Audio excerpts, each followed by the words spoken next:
Telangana cabinet సమావేశం ముగిసింది. కులగణన, ఎస్సీ వర్గీకరణ, డెడికేషన్ కమిటీ నివేదికలపై కేబినెట్లో చర్చ జరిగింది. కేబినెట్ ఆమోదం తర్వాత ఇవాళ అసెంబ్లీ సమావేశంలో కులగణన, ఎస్సీ వర్గీకరణపై చర్చ జరుగుతుంది.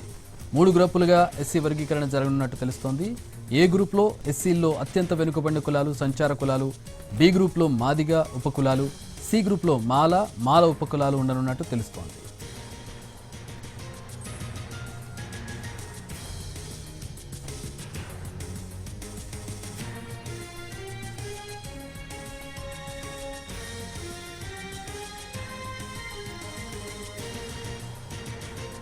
కేబినెట్ ఆమోదం తర్వాత ఇవాళ అసెంబ్లీ సమావేశంలో కులగణన, ఎస్సీ వర్గీకరణపై చర్చ జరుగుతుంది. దీనికి సంబంధించి పూర్తి వివరాలు మా ప్రతినిధి చారి అందిస్తారు. చారి, కొద్దిసేపటి క్రితమే కేబినెట్ సమావేశం ముగిసింది.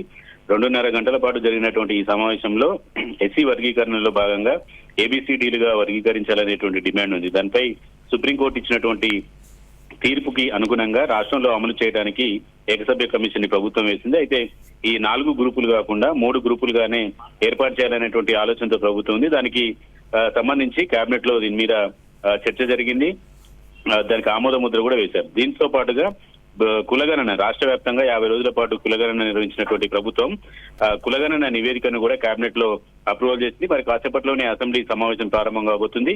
అసెంబ్లీ సమావేశం ప్రారంభమైనటువంటి వెంటనే సీఎం రేవంత్ రెడ్డి 2 అంశాలకు సంబంధించినటువంటి ప్రకటన అసెంబ్లీలో చేయబోతున్నారు. ఇప్పటికే అన్ని రకాలుగా కసరత్తు చేసినటువంటి ప్రభుత్వం కేబినెట్ లో ఈ 2 అంశాల మీద ఆమోద ముద్ర వేసినటువంటి నేపథ్యంలో ఇక ఎలాంటి నిర్ణయాలు తీసుకున్నారో, అలాగే బీసీ కులగణనలో బీసీకి సంబంధించి వచ్చినటువంటి ఆరోపణలు కావచ్చు, వీటన్నిటి మీద కూడా కేబినెట్ లో చర్చ చేశారు.